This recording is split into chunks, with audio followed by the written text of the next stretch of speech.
texto editorial? É um texto jornalístico. Se você quer aprender e entender mais um pouquinho sobre ele, fica aqui nesse vídeo que eu vou te ensinar.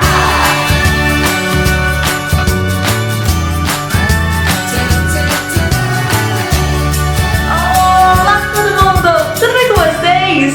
E sim, no vídeo de hoje a gente vai bater esse papo aí sobre o editorial.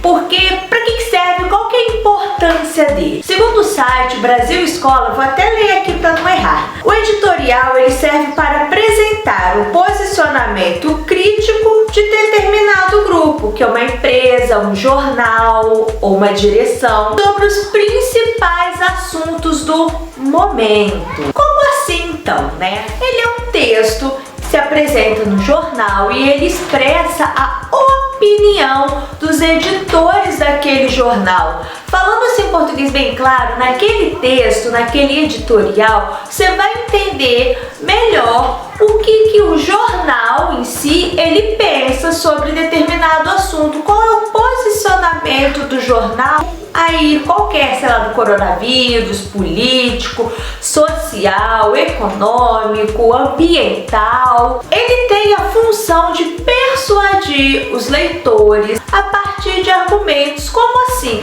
Ele vai apresentar uma proposta, uma ideia dele a partir daquilo que ele acredita e com base de dados ele vai dar a opinião dele, o que ele pensa a respeito disso, para ajudar a gente a construir uma opinião.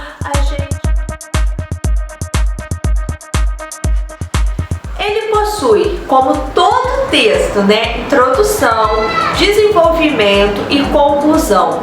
Se você quiser saber mais um pouquinho sobre isso, tem um vídeo aqui no canal, vou deixar nos cards, sobre texto narrativo, que eu explico melhorzinho isso. E ainda que seja um texto aí que ele vai dar opinião, ele precisa ser escrita com uma norma culta, é um texto formal, não vai ficar dizendo porque então, né gente, assim, assado, e tipo assim, não, ele tem um padrão ali culto que ele precisa obedecer.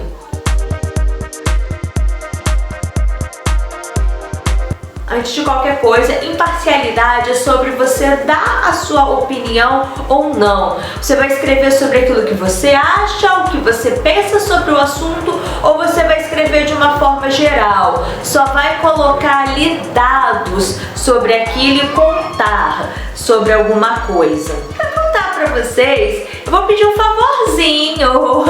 Se você não é inscrito, se inscreve aqui no canal, acompanha, porque a gente tem muito conteúdo nesse sentido e nós vamos continuar esse tema aí de textos jornalísticos. Eu estive conversando com a minha amiga Larissa, que ela é jornalista, vou deixar o arroba dela aqui para vocês conhecerem, e a gente estava comentando a respeito da imparcialidade e ela me explicou de uma forma bem bacana. Assim, importante a questão da parcialidade, de você opinar, que é uma forma dos leitores conhecerem o jornal e até mesmo se identificarem com ele, saber qual é a linha editorial, porque ajuda a gente a formar opinião. Mas independente ou não do jornalista dar a opinião dele, ser parcial ou não, ele precisa fazer tudo através de fatos, de dados. Tem um vídeo aqui no canal que é sobre texto argumentativo e eu falo muito isso. Sempre que você, né, enquanto escritor, enquanto aluno, for expressar a sua opinião, tenha dados, comprovações, cheque fontes antes de dizer aí qualquer coisa, né, não baseado em vozes da sua cabeça. É como Larissa, a jornalista Larissa falou pra mim, você pode não concordar com a opinião do jornal, mas com os fatos você não tem como questionar.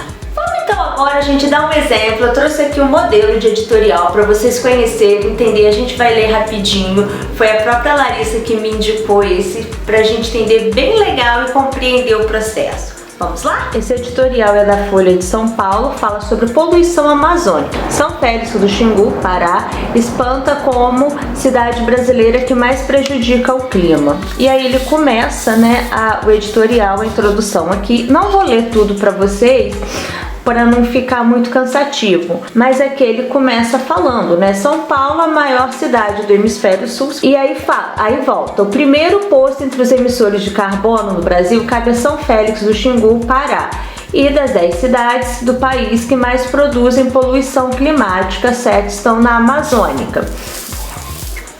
Aqui seria um anúncio, tá?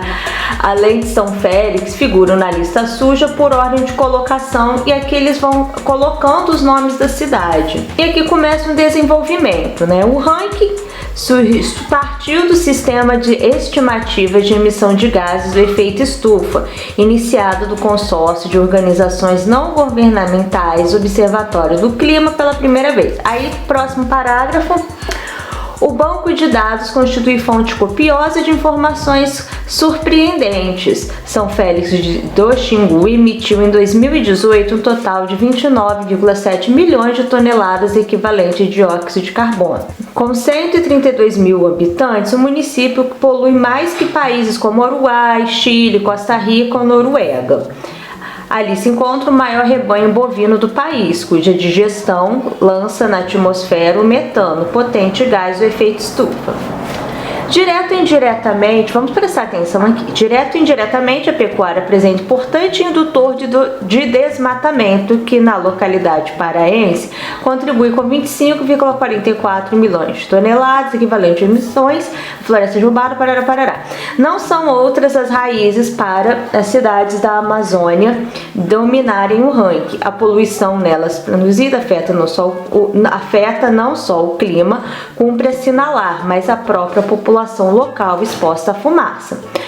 Aí ele encerra aqui. Lideranças do agronegócio costumam alegar que não é necessário desmatar mais para produzir alimento, só falta viabilizar tal promessa com ações concretas e políticas condizentes. Fazendo uma análise aqui, o editorial começa, né, o título Poluição Amazônica, começa falando da cidade de São Félix do Xingu, que é a cidade que mais prejudica o clima, e aqui ele introduz São Paulo, que é a maior cidade, aí depois ele volta para São Félix, e aqui nesse último parágrafo dessa introdução ele fala de outras cidades. As cidades que eles apresentam, eles são mais assim um gancho para o editorial. O que quer escrever não é falar da cidade, mas da poluição em si. E aqui ele começa com uma apresentação de dados. Se você for parar para pensar, a informação ela é imparcial, ele está falando de fatos. Ele coloca a fonte, o banco de dados constitui fonte, quantidade de habitante na cidade, o quanto de tonelada que emite, aí fala o metano, que é o potente gás do efeito estufa. Então tudo isso que está falando são fatos, são coisas comprovadas que se você pesquisar na internet, conversar com alguém entendido, você vai confirmar tudo isso. E aí se você chega no último parágrafo, vou até focar. Quando você chega no último parágrafo, lideranças do agronegócio costumam alegar que não é necessário desmatar mais para produzir alimentos, ainda é um fato. E ele encerra com a opinião dele: só falta viabilizar tal promessa com ações concretas e políticas condizentes. Até aqui tudo foi dado, e aqui no final, através de um dado, ele chama a atenção para a questão toda do agronegócio. Gente, como eu imagino aí que vocês puderam perceber aqui, todos esses dados, eles serviram para embasar, né, a opinião aí que o jornal tem a respeito do desmatamento. Ele acontece, ele é real, tem novos índices, e o agronegócio disse que não precisa parar, mas o jornal é contra. Ele poderia aqui no final, vou até ler, né, afirmam não é necessário desmatar mais para produzir alimentos. Eles poderiam colocar alguma coisa, sei lá, o que é aceitável, é isso mesmo. Várias coisas eles poderiam dizer para afirmar e concordar aí com o que ele disse. Isso é super interessante a gente pensar, afinal de contas, né, a escolha dos dados, dos fatos, é super importante para dar credibilidade e a seriedade do jornal. Porque o que acontece? Cada cada jornal vai ter o seu viés, que é a sua opinião, eles vão puxar mais para um lado, uns vão acreditar mais em alguma coisa, uns em outra. E quanto mais a gente lê, mais a gente entende. Às vezes a gente está lendo um editorial e fica na dúvida, será que é isso mesmo? E são esses dados, esses passos que vão nos ajudar a compreender. Mas na dúvida, minha sugestão, inclusive da Larissa, minha amiga jornalista, leia jornais diferentes, leia locais diferentes. Eu sei que hoje em dia ler um jornal impresso não é uma coisa muito natural, mas a gente tem na internet. Procurem fontes sérias e seguras para poder ter mais conhecimento, compreender melhor, para a gente não cair aí nas fake news, nas bobeirinhas que a gente, infelizmente, encontra aí no dia a dia. Procure uma fonte de informação séria e mais de uma também para que você que está assistindo a esse vídeo possa formar a sua opinião, seu senso crítico também. Então, meus amores, com isso eu espero que vocês tenham gostado de assistir esse vídeo. Se não entendeu, se tiver alguma dúvida, pode deixar aqui nos comentários que a gente conversa e bate esse papo. Um beijo no coração de cada um de vocês e até o próximo vídeo. Uhul!